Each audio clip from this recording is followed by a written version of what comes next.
At the Thompson's house with David, RGC. Got the Thompsons so what are you doing over there. For a footing? We have to cut concrete, yeah.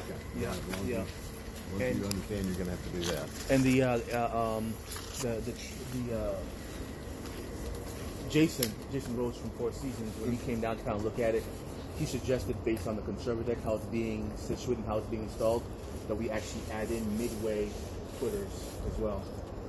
At 12 foot, I would, yeah, absolutely. Okay. That's a long span. Otherwise, yeah, I would put that. I would absolutely put something down midway. Yeah, definitely.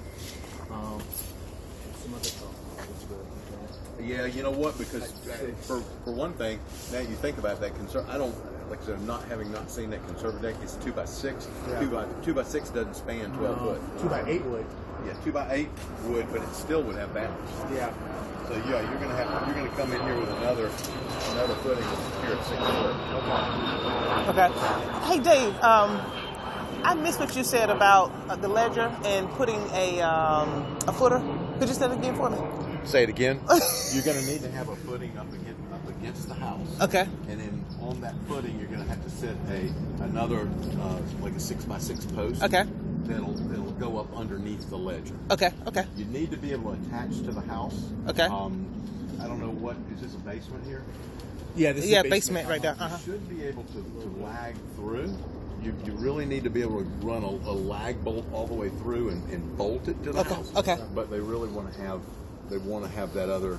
It's the Georgia 2012 amendments. Okay. Is what requires that. Okay. Now, in terms of vapor barrier, we're going to have, this is a conserva deck, right? Mm-hmm. And what did Jason Rose say? T, do you recall what he said about our vapor barrier?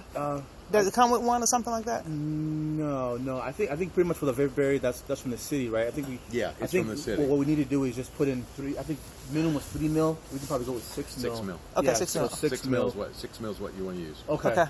Yeah, and that's pretty standard. Are you closing in the where the deck is? You're closing that all in? Well, Mr. Thompson, this is where you kind of had some input on this. Initially, it was supposed to be just a post. That's what it was being budgeted for. As far as closing in the space, you were kind of you wanted to kind of get some brick. You wanted to use you got some of these bricks and some of the what area? If you want underneath the deck, so it's not an open crawl space underneath it. Well, because that's what they're referring to. They're referring to the ground when they're talking about that vapor barrier. They want something on the ground so that water's not coming up. That's what's under their house. Right. Yeah. But I was talking about where from the ground up, to the bottom of the deck. just put a brick. I've got brick like a knee all wall. the way around. Knee wall. Yeah. Okay. So more so a facade for so you'll Okay. have to have some kind of vapor barrier. Okay. Only because it is closed in. Otherwise, if it was, we would need. Yeah, it's basically a conditioned space is what they call it. Okay.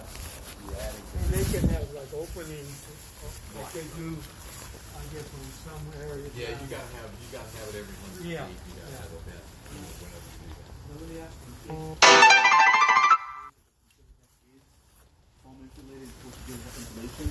If they understood that, would they still call for the vapor barrier? More than likely. Yeah. It's really, to be quite honest with you, code is a lot of interpretation. Yeah. Uh-huh. And it has a lot to do with who's coming out here or who the plan reviewer is and how they interpret it. So that's really, I would say you put it just because it's better to.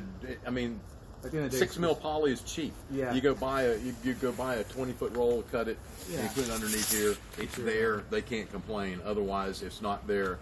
They. Are you talking about the ground under the deck? Right, yes, ma'am. They did it in the basement. This house was renovated Yeah. in '96, and we bought it, and they got that. But you're gonna have to. I mean, if he closes this in, if you're doing it, if you're not handling the knee wall portion, then you probably can get away without it. But as soon as he goes to put that knee wall up and it closes it in and it closes that space off, you got to have that vapor. They're going to want that there. So I would go ahead and just, for the Thompson's sake, go ahead and have it there. Yeah. Yeah. You know, that's easy enough to do anyway. And Merton Nicole also said something that when you put that knee wall there, water that used to flood, that used to drain that way, where's that water going to go now?